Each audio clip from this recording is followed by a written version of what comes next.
of stories.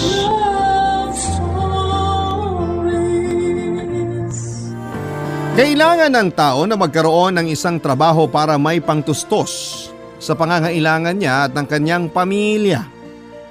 May ilan na pinagpapala at masaya sa napili nilang karera.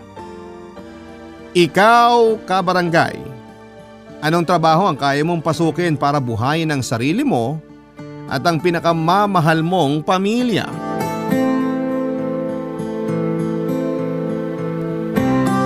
Dear Papa Dudut, ako po si Marina, hindi na ako magpapaligoy-ligoy pa, Papa Dudut.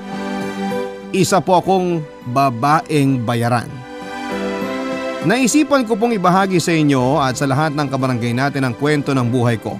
Hindi po ako sumulat para humingi ng simpatya sa tao kundi para tingnan ako bilang isang babae na matapang at kayang